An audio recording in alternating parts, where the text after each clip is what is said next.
Marchant de Lange. Thank you very much indeed for joining us. How are you this evening? No, firstly, thanks for having me. Always a privilege chatting to you guys, and thanks for all the members out there. Perfect. Good start, like that. Well, let's start at the start, shall we? Obviously, you've joined Somerset now. How have you been settling in? Absolutely loving it. It's unbelievable. I'm speaking highly of the club. To start off with, it's literally, it feels like home. So I'm really excited for the season coming up. Excellent stuff. What were your first impressions of the club when you joined, when you walked through those gates for the first time? Obviously slightly different than it would have been if you'd have joined in a slightly more normal year. To be fair, under circumstances, it's definitely warming straight away. All the boys, coaches, everyone around really welcomed me straight to Somerset and to Taunton and to the club itself. I'm really privileged to be part of such an unbelievable club, firstly.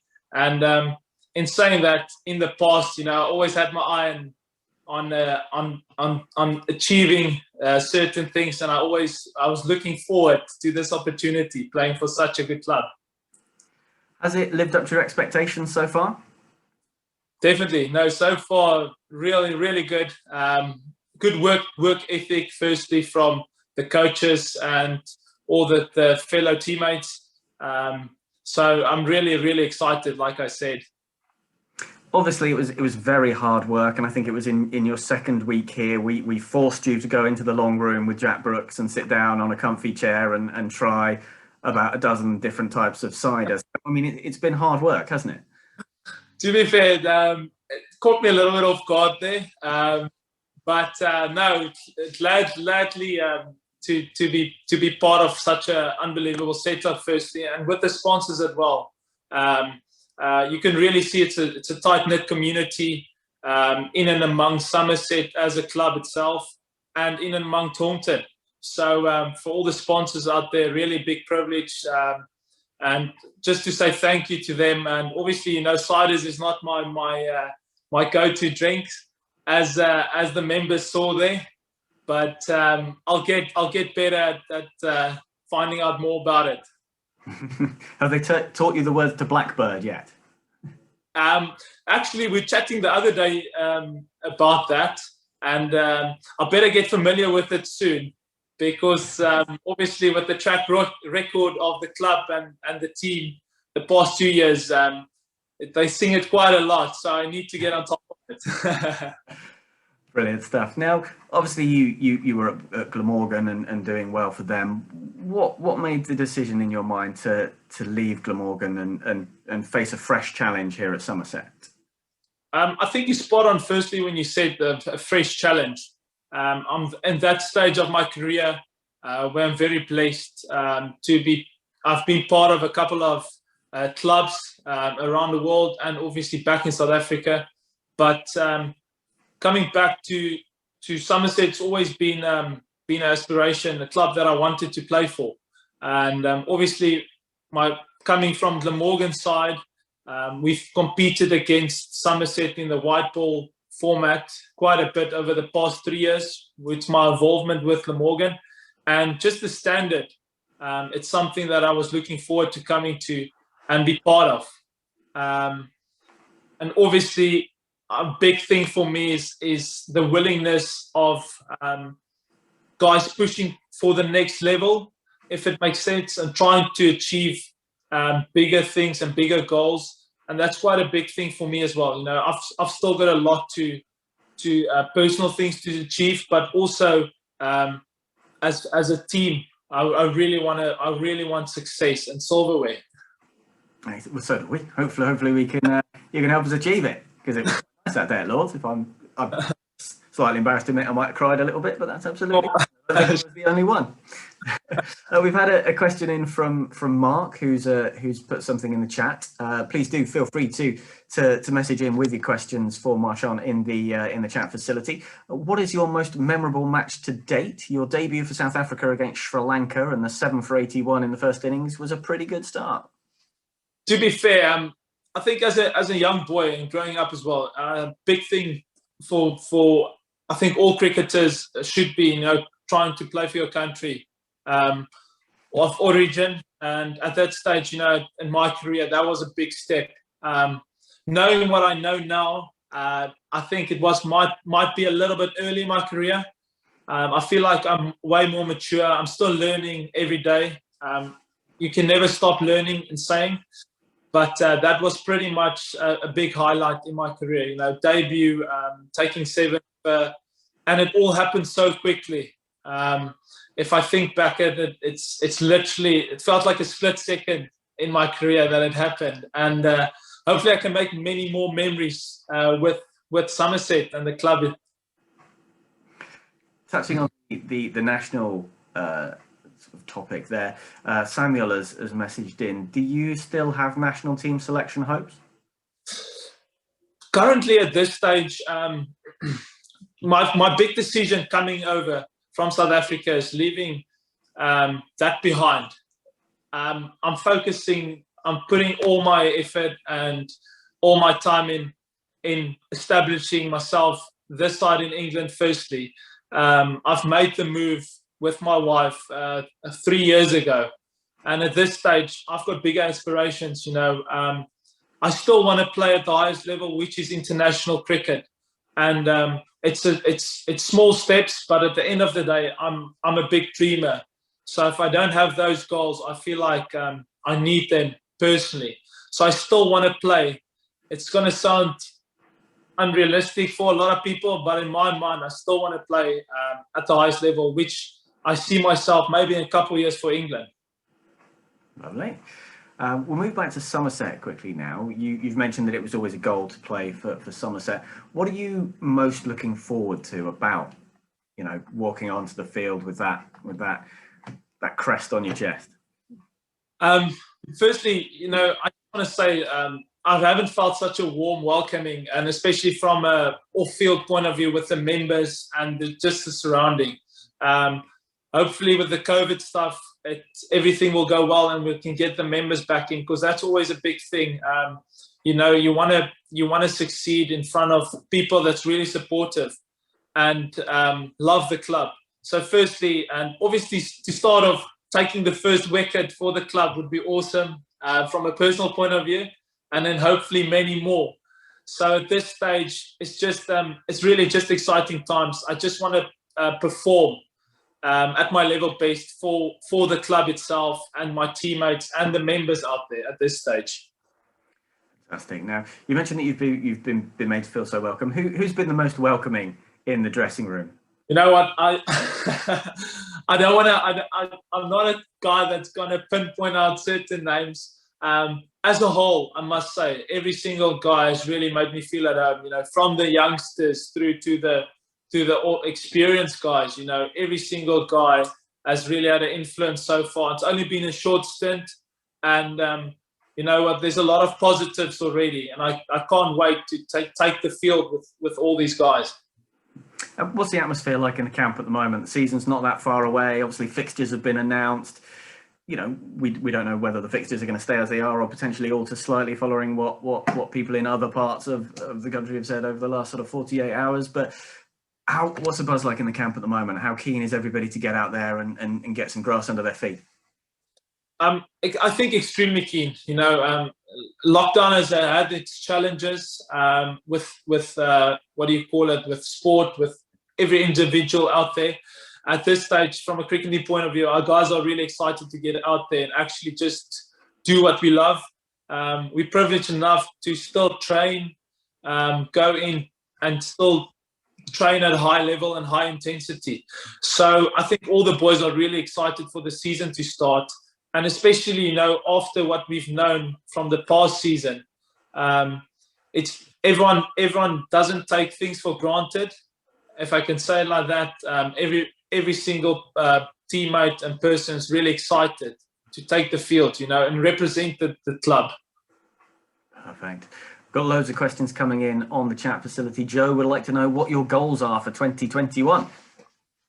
I've got a lot of personal goals, but firstly, it's just to contribute as much as possible towards the team. I feel if you do that, your personal stats will take care of itself. I'm a big team man, on and off the field. But if I may answer the question coming back from a personal point of view, I always strive to be among the top wicket takers in all three formats. That's certain goals that I always put out for myself, and sometimes you don't achieve them, but I feel like you've got to have those goals.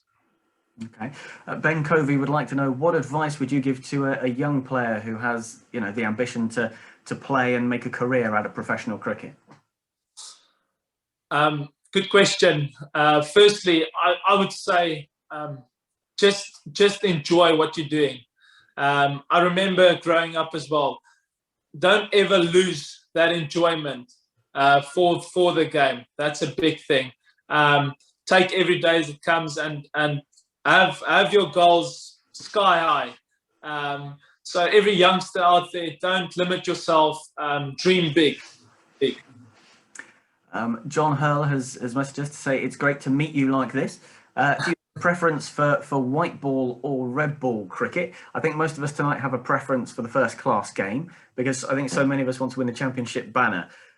Obviously, it's the thing that Somerset have never won, and it's a thing that the members and supporters want the most. And if nothing else, if you're part of Somerset's first ever championship winning side, the likelihood is you will never have to buy a drink within the county boundary ever again. Just chatting about that, it gives me goosebumps. Literally sitting here, I understand. I've literally been here 3 or 4 months with the club, and I understand the big goal that the club's got, winning the red ball, the championship trophy. At this stage, I'm lucky enough to play all 3 formats. At this stage, the foundation is still red ball. Once you get that, sorted in your game, it's so much easier going into the white ball game. It's all about basics in life. I love all 3 formats, don't get me wrong, but I'm still a purist. I still love Test cricket. Fantastic stuff.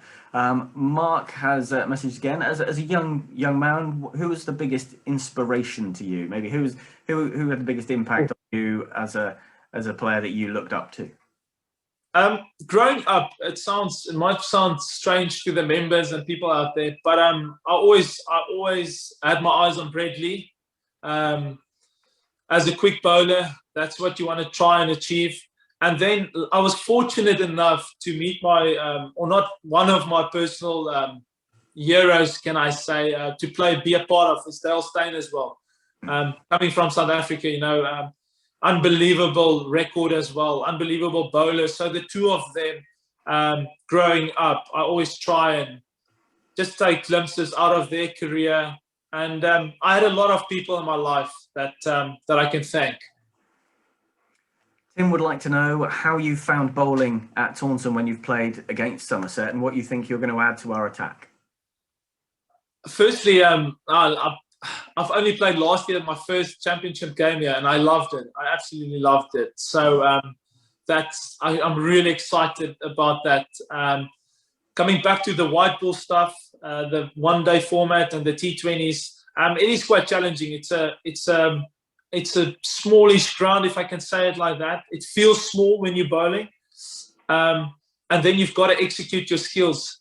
So it's quite challenging in different aspects of the angles of the field and stuff like that. But no, I can't wait. Mark would like to know how you see your role sort of developing in the red ball side. Obviously, our bowling attack's been pretty strong for a few years now. Do you see your role more in the mid innings, in shorter, quicker spells, or are you going to be, champing at the bit to get that ball in your hand for the very first ball of the very first day of the very first game? You know what? It's a very good question to start off with. We're discussing as bowlers and we're training together. I think we all know that every single guy in the bowling attack can fulfill taking the new ball, bowling in the middle. The guys have got unbelievable skills. So it's really, I just want to add what I can bring to the table. It's hopefully a bit of pace, consistently, a a little bit of that fear factor, if I can call it like that. The skill-wise of our bowling attack at this stage is I can still learn a lot from the guys here. So hopefully I can bring my own aspects to the bowling unit. We've had a message from Phil, who clearly didn't watch your initiation video. He wants to know if you've had a Thatchers cider yet. We did a whole video on it, Phil. Come on. I've had a couple, and I got them all terribly wrong. Have a look for it on the website, Phil. We've got a message from Eleanor, who wants to know who's in the picture behind you. To be fair, my gorgeous wife, she does a bit of artwork, and she painted this. It's yes, I'm very blessed. I've got an amazing wife, so yeah, it's just a homemade painting. So she's an artist. Fantastic. No. I think she might have got yourself a commission there from Eleanor. Maybe she'll message you and get some work done in the living room. Lovely. We've got a message from Joe. As a young person who wants to play professional cricket, how would you recommend practicing? For example, how long and how often? He also wants to know what it's like training with Jack Leach. Firstly, training with Jack Leach is something special. Highly enthusiastic guy. Like I said, like the rest of the Somerset teammates, he's got big aspirations. He's doing really well for England currently as well. I'm really happy for him. I want all youngsters to try and achieve to play at the highest level, like I said earlier. So coming back to training wise, my best advice will be just enjoy what you're doing firstly, and just don't overthink it as a young cricketer. Don't overthink it. Don't think like you'll execute your skills straight away, if I can say it like that. Just have that process in mind. It's going to take time, and you're learning your body. At this stage, I'm still learning my body and my bowling action. So for youngsters coming through, don't be too harsh on yourself. Just do what you love. Take a couple of hours in a day, try and execute your skill, and don't be too harsh on yourself. We've got a question from Samuel. Rightly or wrongly, obviously Taunton has got a bit of a reputation for being a bit of a spinning pitch at times. Is that, you know, an extra challenge for you, or do you think that's going to help your batting, or you think it's going to help your bowling? Do you think, you know, is that part of what attracted it to you, you know, doing your skills week in, week out on a different surface to say Glamorgan or somewhere else?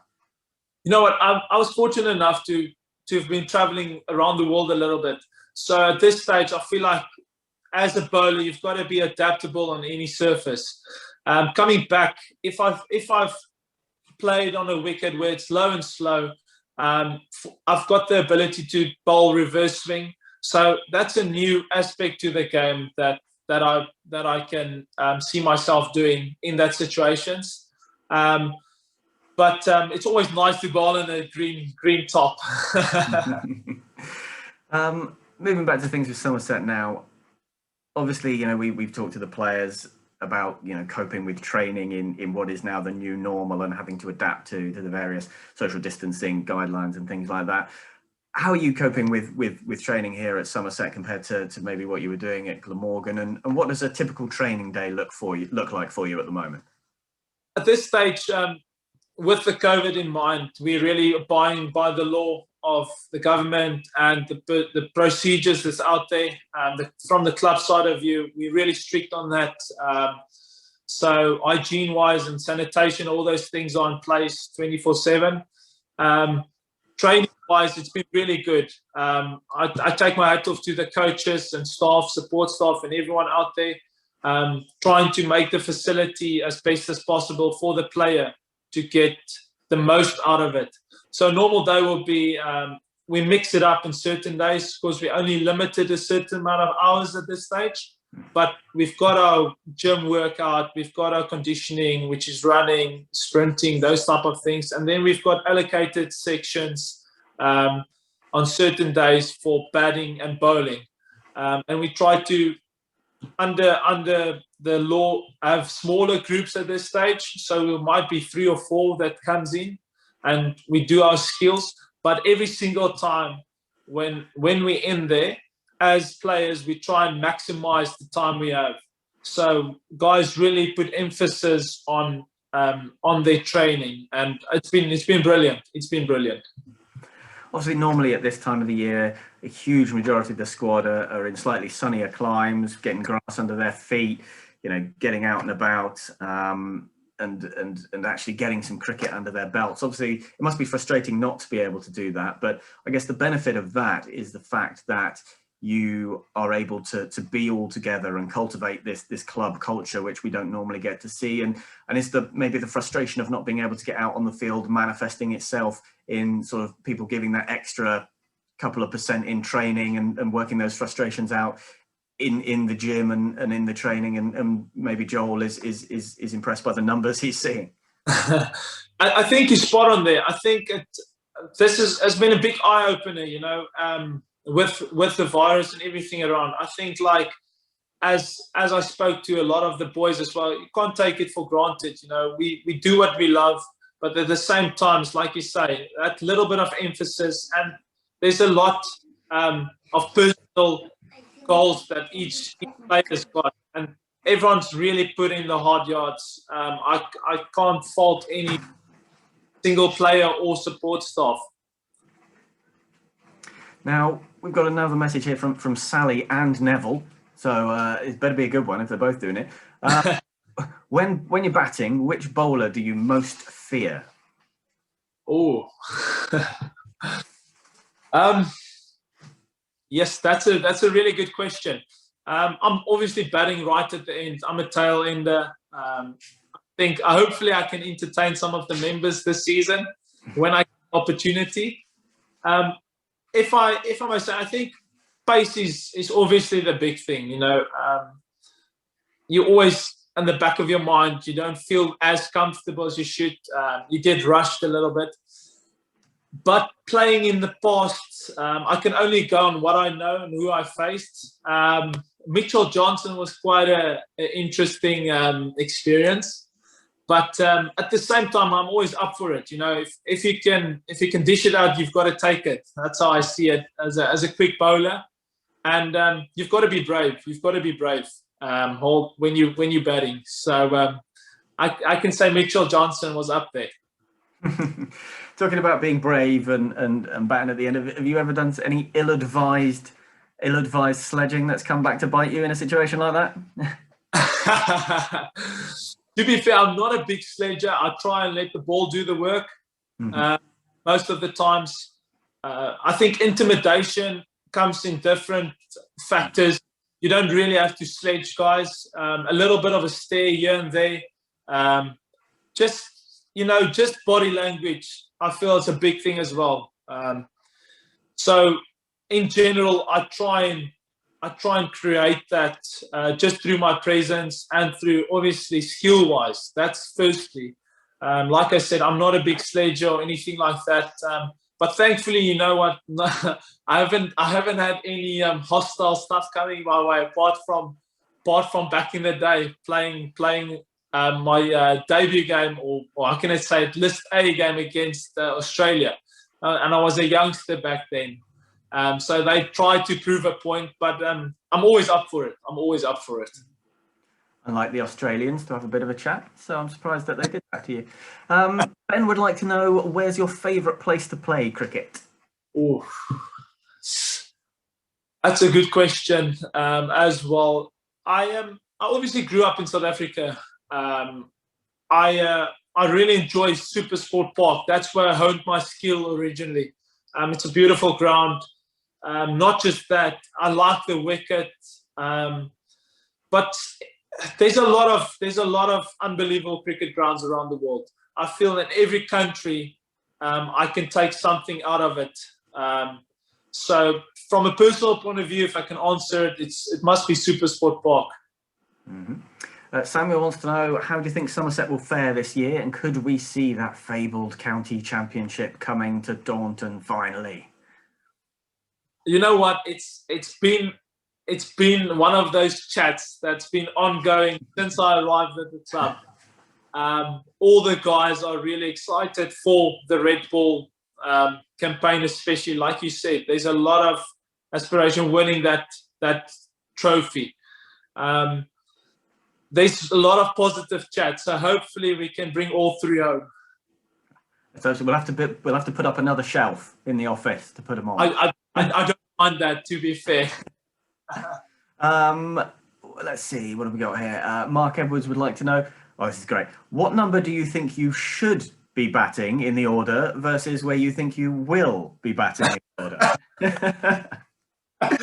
As a tail ender, I'm at that stage in my career where I know, my capability and what I can bring to the party. So, and I don't want to step on any other boys' toes, currently. I would love to be, I would love to see myself as an all-rounder going forward. I want to contribute with the bat. Last year I had my first 100 ever, and it really sparked my batting in a way where I really want to achieve more with it. I can see myself batting maybe highest at number 8, but I think I might fight it out for Jack, which is 11. Let's talk a little bit about you're a person. What are your interests away from cricket? And we should probably talk about how we pronounce your name, because Roelof van der Merwe at a members' Christmas lunch just before we broke up for Christmas pronounced your name properly in with the South African dialect. I thought he was having some kind of code. How should it be pronounced? So firstly, it's an interesting name, so I don't blame anyone that struggles a little bit with it. It's and with my Afrikaans background, so it's called Marchant. So it sounds a little bit different, but I don't mind. Any pronunciation would do.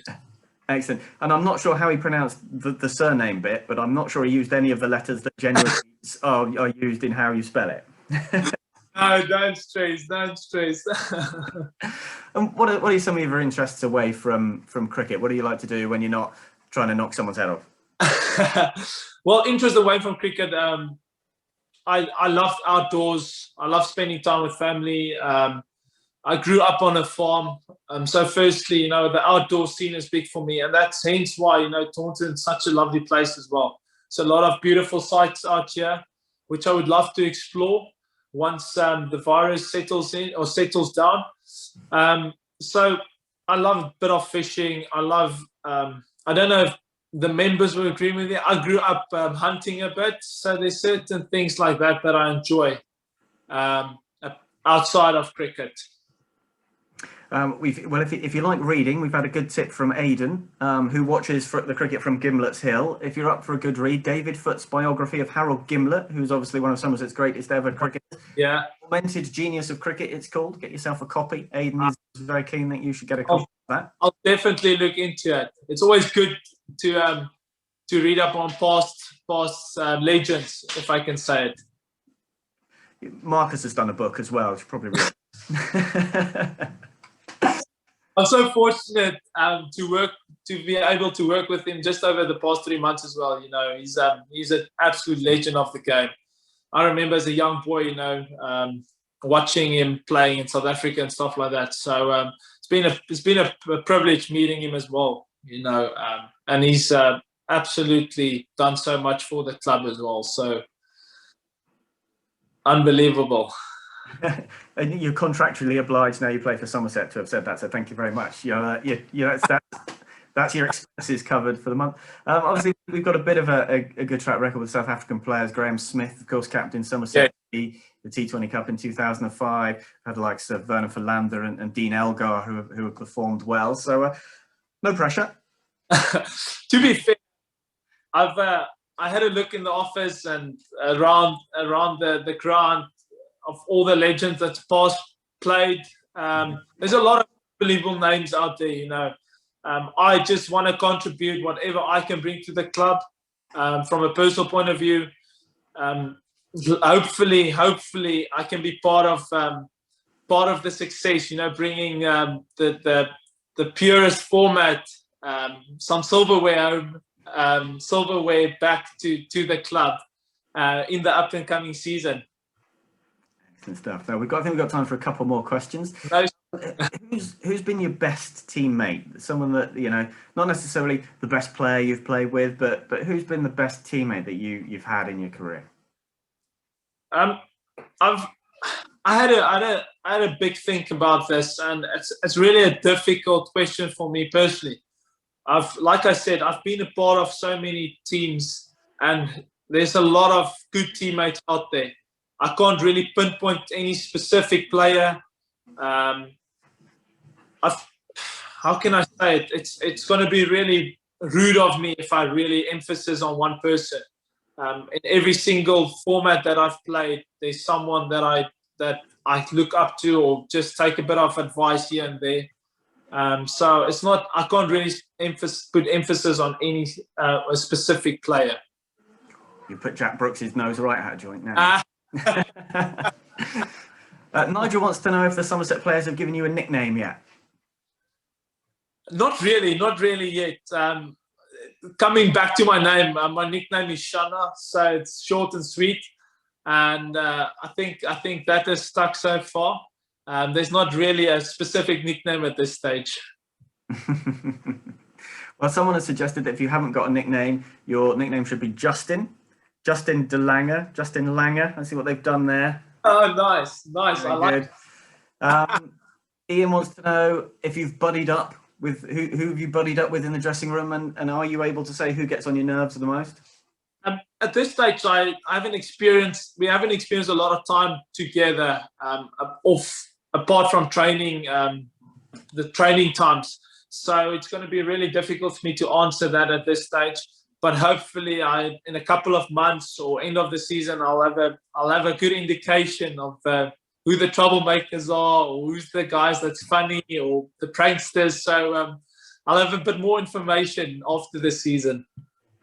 It's the dressing room is, when it gets all back to normal, the dressing room is very much like a school bus when you used to go on a trip. You've got the trouble-making, noisy, messy ones at the back whose lockers sort of expand with all their junk all over the floor halfway across, and then you've got the older, more sensible ones. Yes, it's like a school bus, basically. Hopefully, I'll be with the older, more sensible ones. Let's have a look. Ben would like to know: are you thinking of, have you got ambitions to play in things like the IPL, things, and foreign limited overs competitions?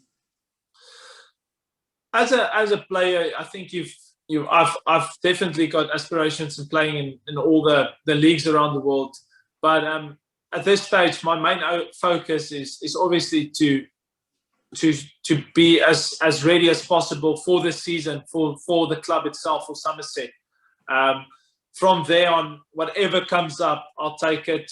But at this stage, my big thing is to really contribute whatever I can for Somerset as a club at this stage. I'm not looking too far ahead. Whenever that happens, it happens. But I would love to play coming back to that question, I'd love to play in all the formats, all the tournaments around the world. Mm-hmm. Who's been your toughest opponent in the various sort of formats, in the various games you've played? Who is the one that has given you sleepless nights? To be fair, I was lucky enough to play with a lot of high quality cricketers. I remember as a youngster coming through, and I don't want to name drop or anything, and I hope the members don't see it like that, but obviously A.B. de Villiers, he was a guy that I had the fortunate of training with and bowling in the nets with, and back in the day when Champions League was still going, and I remember bowling in shorter format T20 he's just incredible. He's been really a big, how can I say it, from a bowling point of view, a bit of a fear factor. You don't know what he's going to do or what he's thinking. And obviously my debut game, bowling to Sangakkara and Mahela, it's two big players of the game. And I was really nervous, if I can put it like that. So, and to be fair, there's a couple of proper batters out there on the county circuit as well, which you really have to execute your skill as a bowler. And that's hence why, I'm really excited about this season as well. And playing Division 1 is a big thing for me as well. I want to test myself against the best out there. So I can't wait. I can't wait for the season to start.